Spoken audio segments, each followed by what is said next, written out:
Prefiro manter meu nome verdadeiro em segredo, mas a história que vou contar é bem peculiar sobre meu trabalho e me fez repensar muita coisa. Trabalho como acompanhante, mas há alguns anos decidi trabalhar por conta própria. O motivo disso foram duas experiências que me fizeram questionar se deveria continuar nessa profissão. Tinha acabado de começar a me anunciar nos aplicativos que uso até hoje, e um deles já estava me dando um bom retorno financeiro e clientes regulares, quer dizer, alguns mais regulares que outros. Mas também tem aqueles que nunca mais me procuraram, e sinceramente, isso é o melhor que pode acontecer. Minha primeira experiência estranha aconteceu quando um homem de uns 45 anos entrou em contato. Ele fez o depósito do valor combinado e naquela mesma noite eu já estava tocando a campainha da casa dele. Presa na campainha, havia uma nota dizendo que eu podia entrar, pois ele estava ocupado com algumas coisas. Quando ele finalmente apareceu, parecia muito diferente da foto que tinha me enviado. Me disse para ficar à vontade que voltaria em alguns minutos. Era um homem grande e obeso, não o cara atraente pelo qual se passava. Ouvi quando ele trancou a porta com chave e soube na hora que tinha caído numa armadilha. Pensei que iam me sequestrar, ou outras coisas horríveis passaram pela minha cabeça naquele momento. É importante dizer que existem clientes muito estranhos, com pedidos que costumam ser bizarros, mas a gente atende mesmo assim. Só que esse cliente estava realmente passando dos limites. Poucos minutos depois, ele voltou com umas bebidas e me disse que gostava apenas de observar. Então comecei a fazer meu trabalho enquanto ele me observava.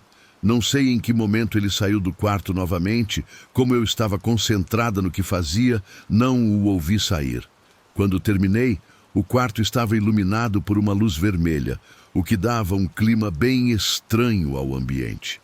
Entrei no banheiro para me lavar, mas quando saí, vi claramente alguma coisa se escondendo debaixo da cama.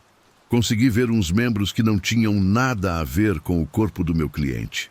Aquilo me deixou apavorada e, sem dizer uma única palavra, peguei minhas roupas. Não dava tempo de me vestir, eu precisava sair dali, mas a janela tinha grades de ferro, então não ia conseguir escapar por ali. Minha única opção era a janela do banheiro. Peguei minhas coisas e ouvi algo bater na mesinha de cabeceira, derrubando as taças que o homem tinha trazido. Nua, entrei no banheiro e antes de fechar a porta, a última coisa que vi foi algo se arrastando por debaixo da cama. Mas não era algo normal, parecia um bicho. Engoli o grito e com o que encontrei, quebrei o vidro e saí daquela casa. Não me importei em correr sem roupa e me esconder atrás de uns arbustos para tentar me vestir. Foi nesse momento que um jovem parou em seu carro. Ele parecia conhecer a situação, como se já tivesse visto aquilo antes. Me perguntou se eu estava vindo daquela casa, apontando para ela, e eu disse que sim. Ele me disse que eu tinha tido muita sorte. A vida naquela região ficou estranha desde que o dono da casa faleceu. Descrevi o homem que tinha me contratado. O jovem franziu a testa e me disse que aquele era o cuidador que trabalhou para o idoso durante muito tempo. A verdade é que não quis mais investigar nada e fui embora dali. Mas a história não terminou aí. Por muito tempo, ele continuou entrando em contato, me pedindo desculpas e dizendo que não foi intenção dele me assustar, que queria meus serviços novamente. Mesmo ele pagando bem mais do que eu cobro, não aceitei. Fiquei com medo de que, daquela vez, o que quer que ele tivesse como companhia, ou seja lá o que eu visse arrastando pelo chão naquela noite, acabasse comigo e eu virasse apenas o jantar. Minha segunda experiência aconteceu um ano depois. Peguei outro cliente com um pedido muito estranho também, mas ele só me contou qual era depois que cheguei na casa dele. Era um daqueles casarões antigos, da época colonial. Me levaram para um salão enorme. Ele me disse que ali aconteciam bailes muitos anos atrás. Trouxeram um baú onde havia vários vestidos de época e me pediram para dançar de forma sensual com alguns deles. E eu fiz. Já fazia mais ou menos 1 hora quando 2 empregados começaram a colocar umas cadeiras ao meu redor. O cliente então me entregou um vestido e pediu que eu o vestisse. Para ser sincera, me senti desconfortável porque parecia um vestido de criança. Maldito pervertido, pensei. Mas não tive outra escolha a não ser vestir. Mal cabia em mim. Deixava minhas coxas e calcinha à mostra, mas a fantasia era dele, não minha. A situação ficou ainda mais bizarra porque, quando saí de trás do biombo onde me troquei, havia vários homens sentados nas cadeiras que os empregados tinham colocado. Na primeira fila estava o cliente, que parecia bastante animado. Mas as pessoas sentadas nas cadeiras não eram o que eu esperava. Eram corpos de pessoas falecidas. A pele deles estava grudada nos ossos acinzentados e em outros já nem havia pele. O clima no salão mudou, pois o cheiro de morte tomou conta de tudo. Aquele homem era completamente louco. Ele queria que eu dançasse para um bando de cadáveres. Ele se desculpou, mas me disse que era aniversário do avô dele e a festa era para o avô. Quis sair dali, mas não conseguia me mover. O homem tirou um saquinho com várias moedas antigas de ouro. Quando fui trocar uma delas depois, me deram muito dinheiro, mas fui trocando aos poucos e ainda guardo algumas até hoje. Naquela noite, dancei apenas músicas daquela época, valsas e canções que tocavam num gramofone antigo. O homem também aplaudia, entusiasmado, e olhava para os presentes como se eles não estivessem mortos, como se não fossem cadáveres em decomposição. Nunca mais soube daquele homem. Não sei se a família o internou ou se ele ainda está lá, sozinho com seus mortos. Mas às vezes, quando fecho os olhos, ainda consigo ouvir a música daquele gramofone e sentir o olhar vazio deles em mim, me lembrando que fui a atração principal numa festa macabra, onde os convidados já não pertenciam mais a este mundo.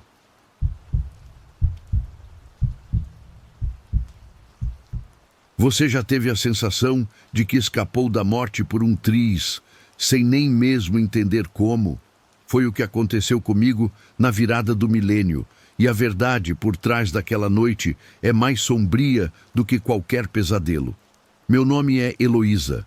Trabalhei durante quase 9 anos em uma boate na cidade de Tijuana, no México, até conhecer um homem que me tirou daquele lugar. Até hoje sou muito grata a ele por isso. Mas antes de falar sobre quem hoje é meu marido, quero contar o que aconteceu justamente na festa de Ano Novo do ano 2000. Como vocês sabem, diziam que o mundo ia acabar naquele ano, mas aqui estamos, ainda vivendo e aproveitando a vida. Lembro que o dono da boate nos disse para não faltarmos de jeito nenhum naquela noite, já que viriam uns clientes muito importantes e que, além de tudo, eles dariam boas gorjetas como nosso presente de Ano Novo. Naquela noite, estávamos em 7 garotas. Nos arrumamos, ficamos lindas e vestimos nossas melhores roupas. Dançamos como nunca tínhamos dançado antes. Os dólares pareciam brotar de todos os lados. Não havia necessidade de ficar brigando por dinheiro, porque estava sobrando. Mas era algo que sabíamos que não ficaria para nós. Era só um sonho. Aquela gente não perde, muito menos tanto dinheiro quanto o que já tínhamos em mãos. Já estava quase dando 3 da manhã quando fui ao banheiro, pois já estava muito apertada. Minha amiga, Elisa, me disse para não demorar, pois ainda tinha algum dinheiro para tirar dos clientes. Eu caí na gargalhada e respondi que não perderia aquilo por nada nesse mundo. A verdade é que não sei o que aconteceu comigo, pois comecei a me sentir mal e simplesmente apaguei, sentada no vaso sanitário. Quando acordei, não sei quanto tempo depois, a boate estava vazia e em silêncio. Só estava lá Rafael, um dos seguranças que eu conhecia de vista. Havia também outras 2 pessoas, mas nunca soube quem eram. Ao me ver saindo do banheiro, cambaleando, o rosto dele mostrou espanto, mas ao mesmo tempo, preocupação. Ele me perguntou que diabos eu estava fazendo ali ainda. Eu disse que acabei pegando no sono no banheiro. Rafael pegou uma toalha de mesa, me enrolou nela e me tirou da boate rapidamente. Ele me disse para ir embora e nunca mais voltar, que eu não deveria mais existir. Eu ri, pensando totalmente o contrário do que ele queria dizer. Ele fez sinal para um taxista e pediu que me levasse para a casa da tia e que não me deixasse sair de lá. Era um tipo de cortiço no bairro de Las Vilas, uma área bem antiga de Tijuana. Naquele lugar, eu curei minha bebedeira até o dia seguinte, quando acordei. A tia era uma mulher que se dedicava à vida fácil e tinha suas sobrinhas, por assim dizer, espalhadas em vários lugares da cidade. Ela conhecia todos os esquemas que rolavam por Tijuana. Na época, ela me disse que eu tive muita sorte por ter passado mal e ficado escondida no banheiro. Eu perguntei o porquê, sorrindo. A verdade é que naquele tempo eu me achava gostosona. E era uma completa idiota, pois tirava sarro de tudo e de todos. A tia me disse que minhas colegas estavam prestando contas a São Pedro. Fiquei em choque com o que ela me dizia. Aquela festa de Ano Novo não passava de uma cortina de fumaça que o dono da boate fazia todo ano. Ele escolhia as garotas que não tinham nenhum familiar na cidade, ninguém que pudesse sentir falta delas. Naquele momento, lembrei que Elisa vinha de um povoado perto de Mazatlán e já não tinha mais os pais. Minha amiga foi uma das que morreu naquela noite. Eu, por outro lado, havia mentido dizendo que não tinha família, pois tinha brigado com meus pais e falei que, para mim, eles já estavam mortos. A tia me disse que eu podia ficar com ela, mas só por um tempo, no máximo 1 ano, até aquela confusão toda passar, e que depois eu teria que me virar por conta própria. Por um tempo, fiquei escondida naquela casa, e foi lá mesmo que conheci o homem que hoje é meu marido.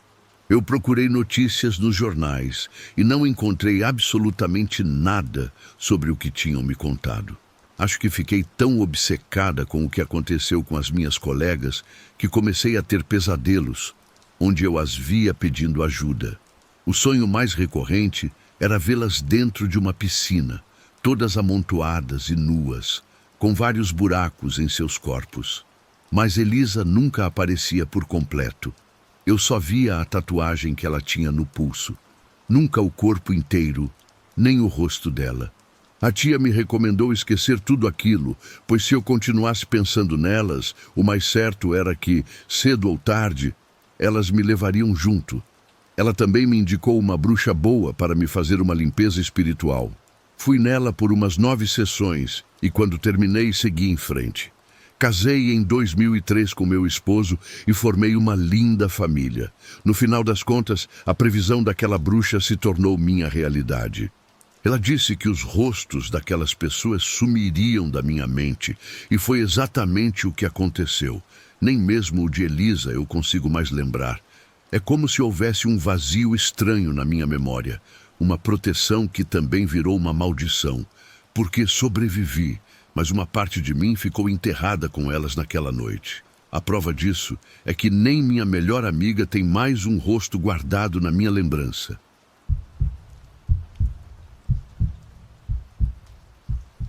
Nunca imaginei que a inveja de uma colega pudesse me custar a vida, mas quando se mistura trabalho com bruxaria, as coisas saem do controle rapidinho. Meu nome verdadeiro não importa, mas podem me chamar de Lorena. Eu trabalho em uma boate na cidade de Tijuana, na Baixa Califórnia. Não por necessidade, mas por gosto. Eu gosto de me vestir bem e de comprar as coisas que realmente me atraem. Além disso, estou guardando dinheiro para o futuro, sabe? Para quando a idade chegar, eu não ficar de mãos abanando, e sim com uma boa poupança. Fora que de tempos em tempos eu vou a um bruxo para pedir proteção.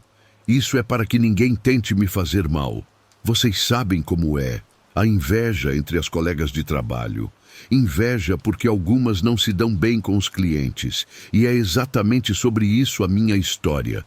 É sobre como eu fui parar na casa desse bruxo. Quando comecei nesse ramo, as coisas começaram a ir muito bem para mim.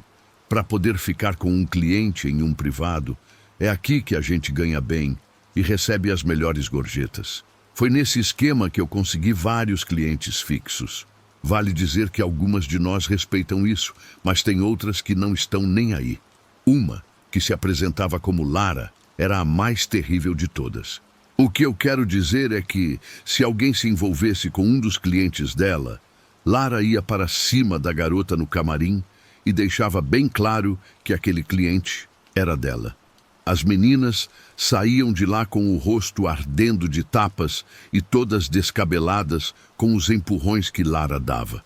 Eu estava lá há uns 2 meses quando tive um desses encontros com ela.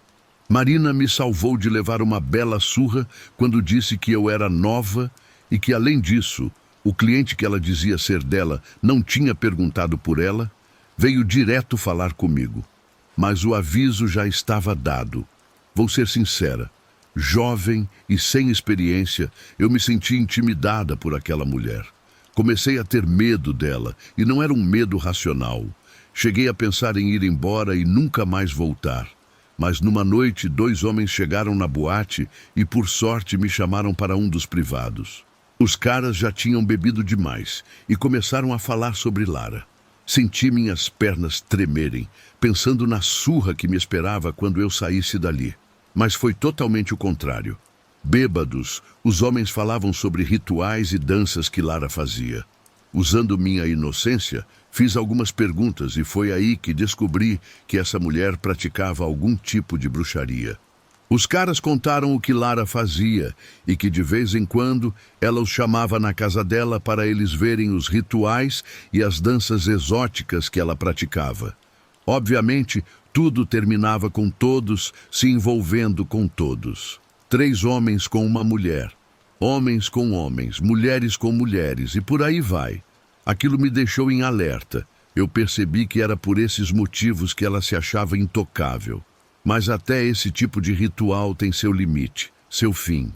E eu estava apenas começando nisso e não ia recuar por causa de uma mulher em quem a idade já começava a pesar, enquanto várias de nós estávamos no auge. Em silêncio, sem que ninguém percebesse, comecei a procurar alguém que pudesse me ajudar a me proteger daquela mulher. Apenas para proteção. Demorei um pouco, mas encontrei. Ele me fez uma limpeza espiritual e disse que havia uma mulher com péssimas intenções a meu respeito. Na verdade, ele me disse para tomar muito cuidado, pois ela estava prestes a me entregar para um grupo criminoso em troca de proteção para ela. Vocês sabem, quando alguém se mete nesse tipo de problema, quer que outra pessoa pague por seus erros, e eu não estava disposta a pagar a conta dela. Levei quase 3 meses para que o meu pedido fosse atendido, além da proteção que o bruxo me deu. Mas não foi nada fácil. Parecia que Lara era intocável, que nada a abalava e que nem mesmo o trabalho do bruxo, o Vicente, seria capaz de deter aquela mulher. Em uma semana, 2 das meninas novas simplesmente não voltaram. Disseram que preferiram procurar outro trabalho em outro lugar, mas a verdade era outra, pois depois soubemos que encontraram os corpos delas na região da Rumorosa. A desgraçada já estava na minha cola e fez questão de me avisar disso numa noite em que fui a mais solicitada nos privados. Mas dessa vez eu a enfrentei, deixando claro que não tinha medo dela. Ela me respondeu que eu deveria ter. Naquela noite, eu ia sair mais cedo, mas as coisas acontecem por um motivo. Não encontrei minha jaqueta e estava muito frio lá fora, então voltei para procurar algo para me cobrir. Eu estava passando pelo bar quando um funcionário disse que tinham acabado de me pegar. Eu fiquei paralisada. O barman perguntou como ele sabia que era eu. E o funcionário respondeu que a pessoa levada estava com a minha jaqueta nas mãos quando uma caminhonete parou e a jogaram para dentro à força. Nesse momento, eu saí de trás da parede que me escondia e eles perceberam que não era eu quem tinha sido levada. Naquela hora, ninguém soube quem tinha sido a pobre coitada. Mas naquela noite, Lara não apareceu, nem na noite seguinte. Assim que saí da boate, corri para a casa de Vicente e contei tudo. Ele me olhou com uma calma assustadora e disse só: "Eles nunca vão achar ela." Naquele momento, todas as peças se encaixaram. Lara pegou minha jaqueta pensando que assim não seria reconhecida, mas o tiro saiu pela culatra. Ela mesma tinha passado minha descrição para os criminosos, detalhe por detalhe, selando o próprio destino. Vicente estava certo quando disse que eles nunca iam achar ela. Lara cavou a própria cova quando quis me entregar. O feitiço virou contra o feiticeiro, como diz o ditado.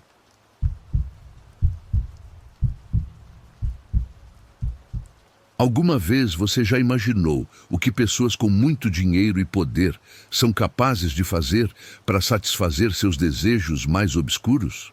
Eu presenciei algo que me atormentou para sempre, e o preço da minha curiosidade ainda me assombra. Meu nome é Bianca. Há uns 3 anos, saí de um bar onde trabalhava, numa cidade ao norte de Nova York, nos Estados Unidos.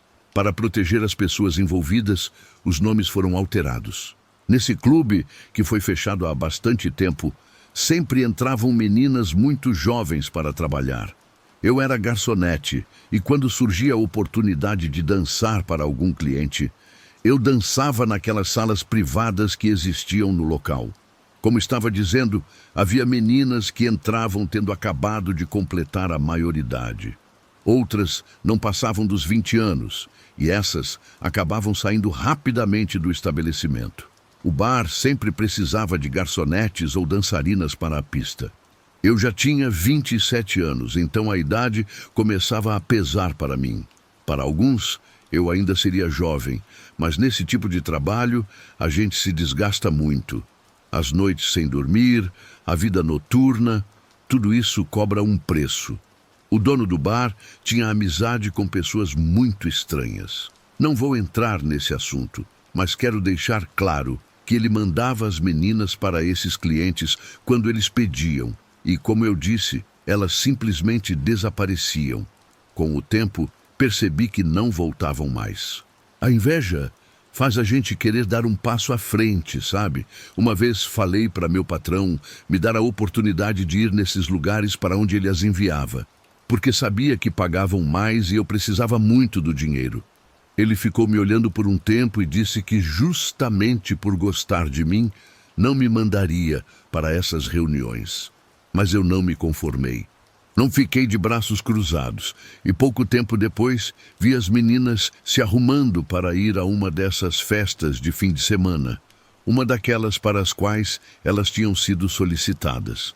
Novamente pedi para ele me dar uma chance. Com um olhar furioso, ele gritou que não e me mandou atender os clientes. Fiquei com muita raiva e tomei a pior decisão da minha vida. Quando elas já estavam entrando no carro que ia levá-las, simplesmente entrei junto e fechei a porta. Ninguém me perguntou nada, e fomos para o local da tal reunião. No local da festa tinha homens e mulheres, desde adultos até jovens, mas principalmente senhoras de uns 60 anos, com os maridos ao lado.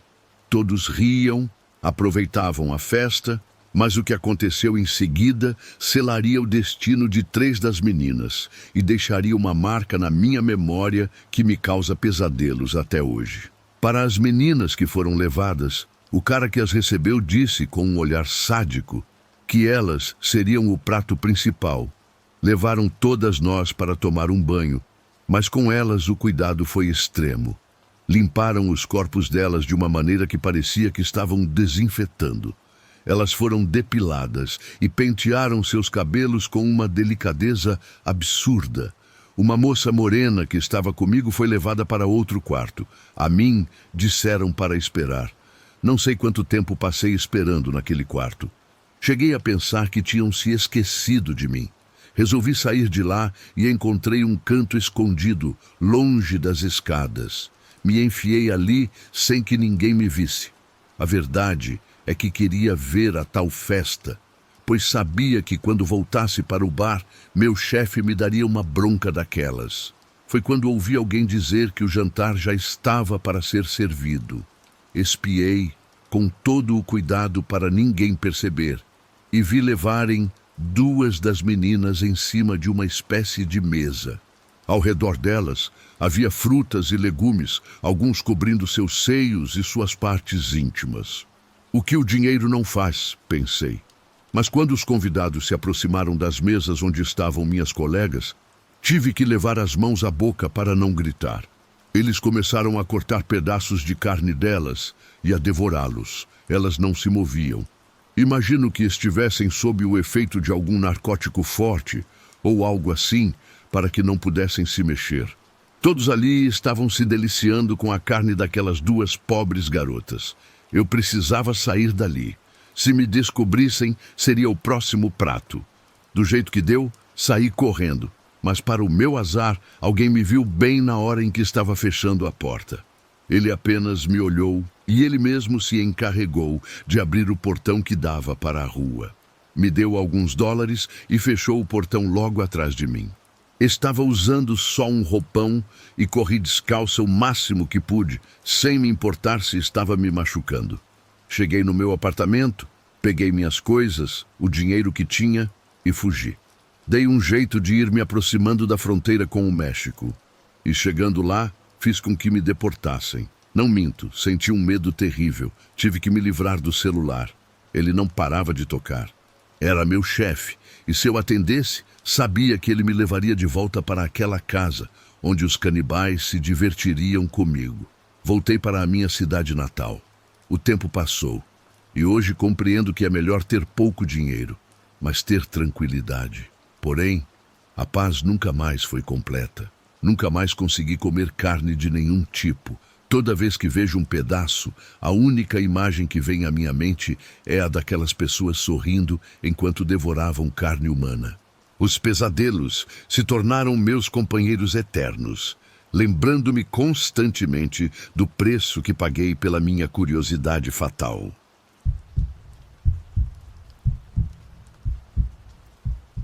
Meu nome é Luísa, e confessar o que vou contar não é fácil para mim, mas vocês precisam saber o que me protege nas sombras. Trabalho como acompanhante há alguns anos. Não era algo que eu sonhava fazer, longe disso, mas a vida me levou para esse caminho. Na primeira vez que tomei coragem para entrar nesse mundo, várias colegas me alertaram sobre uma coisa que jamais esqueceria. Garota, antes de começar, você precisa procurar a madrinha para ela fazer um trabalho de proteção. Se não fizer isso cedo ou tarde, alguém vai te machucar. Eu ri quando ouvi aquilo. Pensei que era só bobagem, que essas coisas de bruxaria ou paranormalidade eram histórias para assustar criança. Mas todas mesmo, todas as minhas colegas falavam dessa mulher, a tal da madrinha. Quem era ou o que é a madrinha? Bom, ela é uma bruxa velha que, segundo diziam naquela época, cuidava de todas as trabalhadoras sexuais da região. Elas me contaram que algumas garotas, por inveja ou a pedido de algum cliente, podiam jogar umas bruxarias pesadas em você. Podiam te mandar doenças repentinas, acidentes, azar, até a morte. E o único jeito de evitar isso era com uma proteção da famosa madrinha. E era exatamente isso que eu tinha que fazer para que nada disso acontecesse comigo. A curiosidade foi maior que o medo, e poucos dias depois, pedi que me levassem até ela, na casa da madrinha. A casa dela era um casebre antigo na periferia da cidade, com paredes descascadas e telhado de zinco. Da calçada já dava para sentir um cheiro forte de incenso, misturado com fumaça de tabaco. Uma das minhas colegas bateu na porta de madeira 3 vezes e, depois de um tempo, ela apareceu. A madrinha era uma mulher de cerca de 70 anos, com a pele morena, cabelo preto e comprido, cheio de fios brancos, e uns olhos pequenos que pareciam atravessar a sua alma. Ela me olhou sem dizer uma palavra por vários segundos, como se pudesse me ler por dentro, e depois simplesmente nos deixou entrar. A casa cheirava a ferro e estava cheia de santos, velas, frascos com líquidos turvos e umas figuras estranhas feitas de ossos e metal. Mais à frente, havia um altar no centro, coberto com panos pretos e vermelhos, onde descansavam caveiras de gesso, garrafas de rum, charutos apagados e pratos com carne crua. Então é você a novata. a madrinha disse com uma voz grave e serena. Precisa de proteção para começar a trabalhar, não é, mocinha? Ela perguntou. Eu respondi que sim. O medo estava tomando conta de mim, mas eu não queria demonstrar. Pouco depois, a madrinha me fez sentar num banco de madeira em frente àquele altar. Então, começou a preparar tudo para o meu ritual de iniciação. Primeiro, acendeu 7 velas pretas e 7 vermelhas, colocando-as em um círculo ao meu redor. Com um charuto aceso, ela soprou várias baforadas de fumaça no meu rosto e nos meus ombros, enquanto sussurrava palavras em uma língua que eu não entendia. Depois disso, pegou um galo preto vivo e o segurou com força. Pediu que eu estendesse a mão direita e, com uma faca pequena, fez um corte leve na minha palma, deixando algumas gotas do meu sangue caírem numa tigela de barro. Em seguida, matou o galo e misturou o sangue do animal com o meu.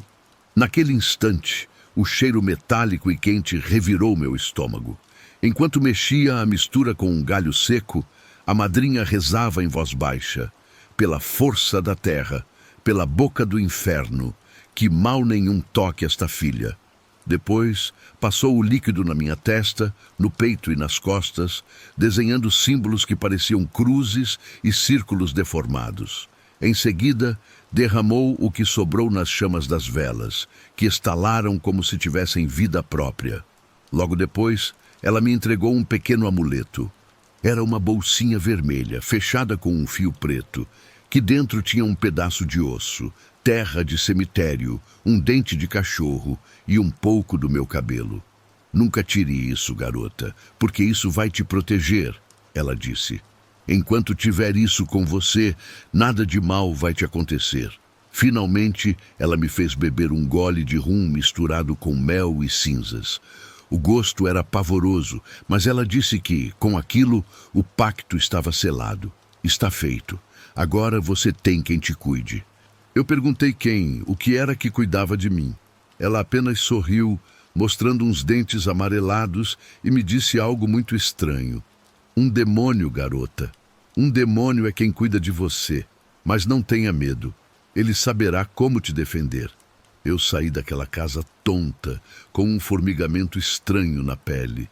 Sentia que algo tinha se grudado em mim, como uma sombra invisível. No começo, achei que era só imaginação, mas com o tempo, percebi que eu não estava sozinha. Que a partir daquele ritual, eu nunca mais estive sozinha.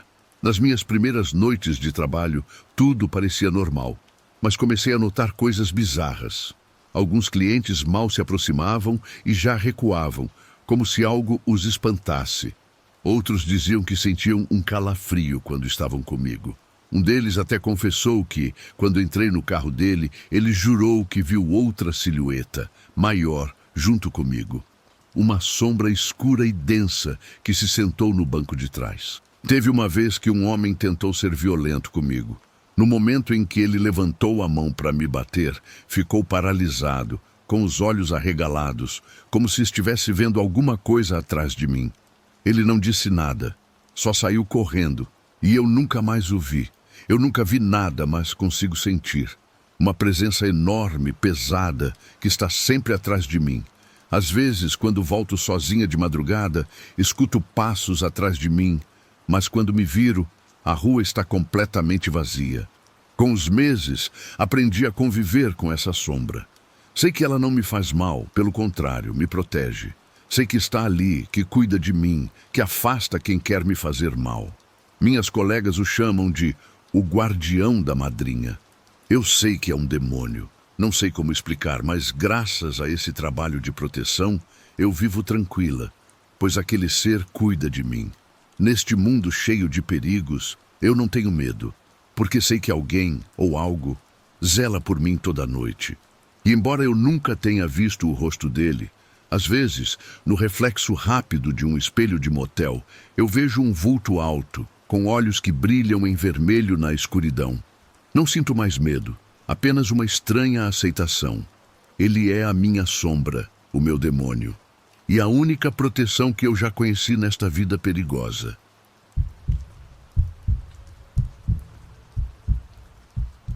Eu costumo dizer que nesse tipo de trabalho, a gente vê de tudo, mas algumas coisas são difíceis de esquecer. Existem aquelas noites que são pura rotina, mas também acontecem encontros que te marcam para sempre. O que vou contar não aconteceu diretamente comigo, mas sim com uma colega muito próxima chamada Rebeca, com quem trabalhei por vários anos na mesma área. Naquela época, Rebeca era uma mulher jovem, de uns 25 anos mais ou menos, muito alegre e com uma personalidade forte. Ela estava sempre rindo e dizia que nada a assustava. Mas naquela noite específica, acreditem em mim, ela voltou completamente diferente. Pálida como uma folha de papel, tremendo e com os olhos vermelhos de tanto chorar. Estávamos paradas na avenida principal, como sempre, perto de um bar meio escondido, onde caminhoneiros e homens que estavam de passagem se reuniam. O ar tinha cheiro de cerveja derramada e daquele perfume barato que muitas de nós usávamos para disfarçar o suor de um dia inteiro de trabalho. Eram 2 da manhã, e embora já tivéssemos atendido vários clientes, Rebeca quis ficar mais um pouco. Eu disse para ela que já estava indo embora, mas ela insistiu em ficar porque esperava ganhar um dinheiro extra. Foi quando me afastei que tudo aconteceu. Segundo ela me relatou depois, foi nesse momento que um homem mais velho se aproximou dela, um senhor de uns 70 anos, talvez. Ele vestia um paletó cinza surrado e um chapéu velho que mal cobria sua careca, e andava todo curvado, arrastando os pés pela calçada. Rebeca pensou que, muito provavelmente, era um pedinte, um daqueles muitos que andavam pela região no meio da madrugada, mexendo no lixo e catando plástico para vender. O velho parou bem na frente dela e, com uma voz rouca, exigiu que ela lhe desse dinheiro. Disse assim, do nada. Não cumprimentou, não pediu por favor, apenas exigiu. Ela ficou surpresa, achando que tinha ouvido errado. Quando ela perguntou o que ele tinha dito, o homem repetiu com a mesma calma, como se fosse a coisa mais normal do mundo, que queria o dinheiro dela, e rápido. Rebeca me contou que começou a dar uma risada nervosa e respondeu de forma direta que não dava dinheiro de graça. Disse que se ele quisesse dinheiro, deveria arrumar um trabalho, e que se fosse para sustentar vícios, era melhor nem passar por ali. Mandou que ele seguisse seu caminho. O homem não se mexeu, pelo contrário. Seus olhos escuros como poços continuaram a encará-la fixamente, insistindo que ela deveria lhe dar o dinheiro. Ela começou a se irritar, cruzou os braços e respondeu com rispidez que se ele não fosse embora naquele momento, ela chamaria o chefe para tirá-lo dali na marra. E foi aí que o impossível aconteceu, segundo o relato detalhado que ela me fez. O velho deu um sorriso torto, mostrando uns dentes amarelados, e de repente seu corpo começou a se esticar, como se os ossos estivessem estalando por dentro. Em questão de segundos, o homem deixou de parecer fraco e curvado. Agora ele tinha mais de 2 metros de altura. Sua pele estava esticada e suas feições se tornaram grotescas. O pior de tudo eram seus olhos, ela me descreveu. Eles se iluminaram com uma cor vermelha intensa. Pareciam brasas acesas que atravessavam sua alma. A voz, que antes era rouca e cansada, retumbou como um trovão quando ele disse que o verdadeiro chefe era ele e que ela deveria lhe dar o dinheiro se não quisesse que ele a levasse consigo. Rebeca me contou que ficou paralisada, sentindo o ar ao redor ficar pesado, sufocante, como se o lugar inteiro estivesse queimando, mas sem fogo. Ela simplesmente não conseguia entender como aquele velho tinha se transformado naquele monstro. Minha colega relatou que suas pernas tremiam e o coração batia tão forte no peito que ela pensou que ia desmaiar. Instintivamente, ela meteu a mão na bolsa, tirou um bolo de notas amassadas e entregou tudo o que tinha ganhado naquela noite, sem pensar 2 vezes. O velho, ao pegar o dinheiro, voltou a encolher pouco a pouco, até recuperar sua forma original.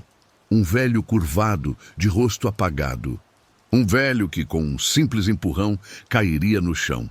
O mesmo que ela tinha visto desde o início. Depois que o homem pegou o dinheiro, ele guardou no bolso e começou a se afastar devagar. Mas não foi só isso. Ela me contou que se lembra que, enquanto o velho se afastava, ele ia rindo com uma risada perturbadora. Era uma gargalhada seca, diabólica, que ecoava pela rua vazia, como se estivesse zombando dela e de tudo o que tinha acabado de acontecer. Rebeca ficou ali, tremendo, com as mãos geladas e o olhar perdido. Depois, ela correu até onde eu estava esperando por ela, e quando me relatou tudo o que tinha acabado de viver, eu não conseguia acreditar no início. Ela tinha absoluta certeza do que viu. Aquele homem não era um pedinte comum, nem um louco, muito menos um fantasma. Era algo sobrenatural cobrando seu tributo. Desde aquele dia, Rebeca mudou completamente. Nunca mais quis ficar sozinha na rua e, toda vez que via um homem mais velho se aproximar, mesmo que fosse um cliente comum e conhecido, o pânico ficava estampado no rosto dela. Ela me confessou que ainda ouvia aquela criatura, que tinha pesadelos constantes com aquele ser. Ouvia a risada do velho se distanciando pela avenida deserta. Uma risada que parecia persegui-la em todos os lugares. Até hoje, quando me lembro do relato dela, um arrepio percorre minha espinha. Aquele encontro me ensinou que o mal pode se apresentar das formas mais inesperadas, sem precisar de chifres ou tridente. Às vezes, ele se esconde atrás de um rosto cansado e uma mão estendida. Por isso, mantenha-se atento. Da próxima vez que alguém se aproximar na escuridão fazendo exigências estranhas, questione-se sobre quem ou o que realmente está diante de você.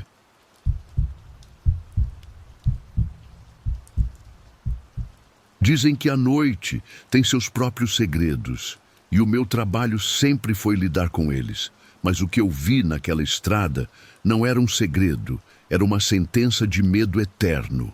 Meu nome é Beatriz, e o que eu vou contar aconteceu há alguns anos, na província de Misiones, na Argentina. Eu trabalho com uma coisa que acontece mais à noite, e quem está nessa sabe que a escuridão traz coisas que nem sempre são boas. Naquela noite, eu estava parada na mesma avenida onde eu e várias outras garotas costumávamos fazer ponto. Era um lugar bem conhecido, perto de uma avenida movimentada durante o dia, mas que de madrugada ficava praticamente deserta. Aquela noite em particular estava bem fraca. Os poucos homens que tinham aparecido buscavam programas simples, nada que desse muito lucro. Naquele momento, olhei a hora no meu celular. Passava um pouco da meia-noite e eu já estava pensando em ir embora, já que não aparecia nenhum cliente. De repente, um carro parou na minha frente. Era um carro antigo, cinza escuro, com os faróis baixos e o motor falhando um pouco. O motorista, um homem de uns 40 e tantos anos, abaixou o vidro e perguntou dos meus serviços. Eu falei o preço e tudo o que incluía. Por um instante, o homem ficou na dúvida, me encarando com uns olhos cansados, mas no final topou o valor. Só que ele veio com uma condição. Não queria ir para um hotel, disse que preferia fazer tudo no carro para economizar uma grana. Eu não vi muito problema. O único risco era a polícia passar por ali, e se nos pegassem, a gente ia ter que pagar uma multa. Mas enfim, era só torcer para isso não rolar. Ele sabia disso e sugeriu sair um pouco da cidade e achar um lugar mais afastado, onde o risco era menor. Com tudo combinado, eu aceitei e entrei no carro para a gente sair dali. O banco do carro tinha um cheiro forte de cigarro velho e suor. O homem acendeu um cigarro e dirigiu em silêncio. Saímos de Posadas e pegamos uma estradinha de terra escura que entrava no meio das árvores e das chácaras. Aos poucos, as casas foram sumindo, e tudo ao nosso redor era só sombra e a escuridão fechada do mato. Mais para frente, o homem parou no acostamento, perto de um espaço aberto onde eu mal conseguia enxergar umas árvores gigantes com galhos tortos, que pareciam se esticar na direção do carro, como se fossem mãos. Ele abaixou o volume do rádio. Era uma estação local que chiava bastante. Depois, desligou o motor. O silêncio que ficou foi tão pesado que me deixou bem desconfortável. Depois disso, a gente começou a se beijar, a se tocar. Estava tudo normal, até que um grito desesperado rasgou a noite, vindo de longe. Era, sem dúvida, o grito de uma mulher, um berro de gelar a espinha de qualquer um.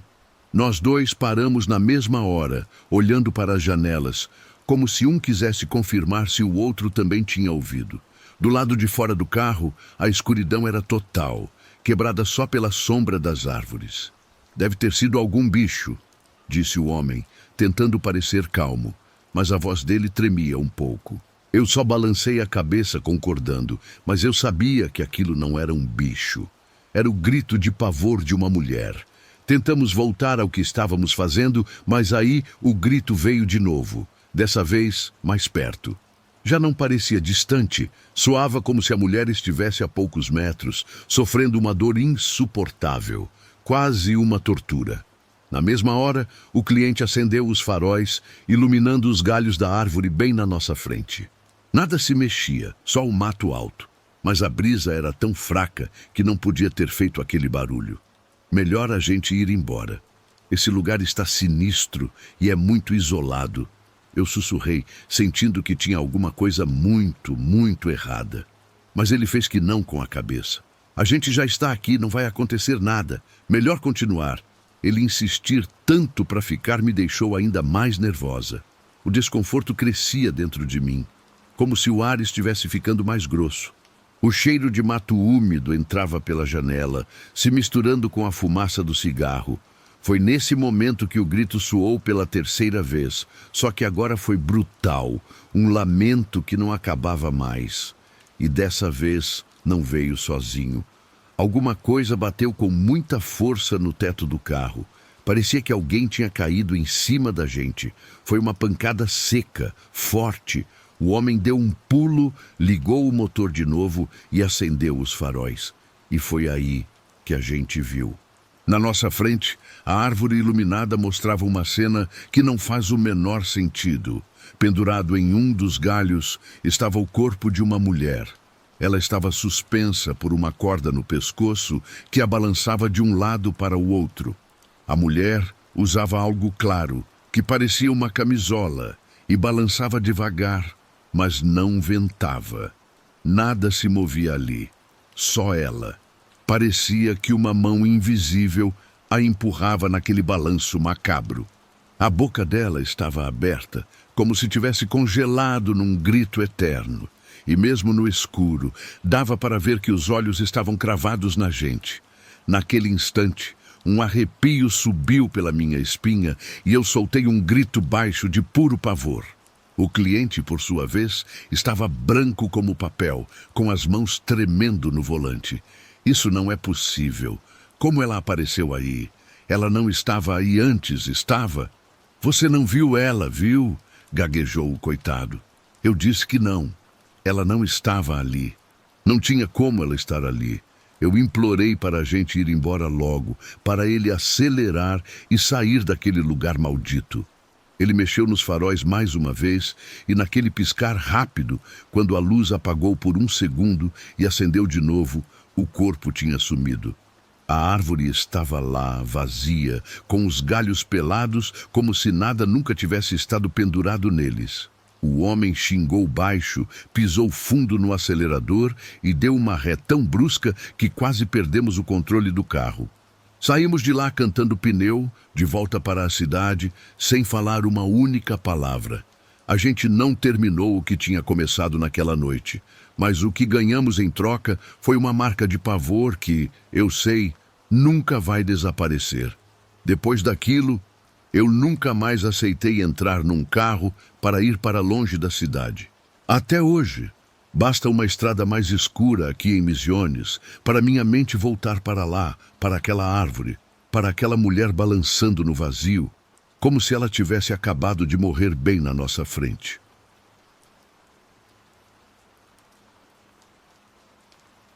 Meu nome é Laura, e mesmo que eu não sinta orgulho disso, por muitos anos trabalhei nas ruas da cidade de Rosário, na Argentina. E foi nesse trabalho que vivi a experiência mais bizarra e assustadora de toda a minha vida. Nesse ofício, eu já vi de tudo. Bêbados, violentos, caras gentis procurando um pouco de carinho, homens doentes por poder, miseráveis e também clientes que se tornam frequentes. Rostos conhecidos que aparecem toda semana ou todos os dias. E esse era o caso de um cliente chamado Henrique. Henrique era um homem de uns 60 anos. Tinha o cabelo curto, com fios brancos nas têmporas e um bigode bem marcado. O homem não tinha nada de especial à primeira vista, exceto pelo fato de que seu olhar transmitia uma mistura estranha de tristeza e necessidade. Ele foi um cliente fixo por anos. Acho que por isso acabei sabendo um pouco da vida dele. Claro que nunca fomos amigos, mas também não éramos completos estranhos. Henrique trabalhava como frentista em um posto de gasolina e sempre me contava que vivia sozinho, que seus filhos tinham se mudado para longe e que quase ninguém o visitava. Henrique vinha me ver 1 ou 2 vezes por semana. Era bem conhecido entre muitas de nós, embora, claro, tivesse suas favoritas e eu era uma delas. O homem nunca foi grosseiro nem exigente, e mesmo que no início eu o visse apenas como mais um cliente, com o tempo comecei a sentir uma certa familiaridade com ele, como se já o conhecesse há muito tempo. Uma noite, enquanto eu esperava na minha esquina de sempre, eu o vi chegar como de costume. Era como todas as outras noites. Seu passo era lento. Ele ainda estava com a roupa do trabalho, com cheiro de combustível. As mãos dele também eram muito curtidas e bem ásperas, mas daquela vez ele não pediu meus serviços. Lembro perfeitamente porque seu rosto estava apagado, como se carregasse um peso invisível.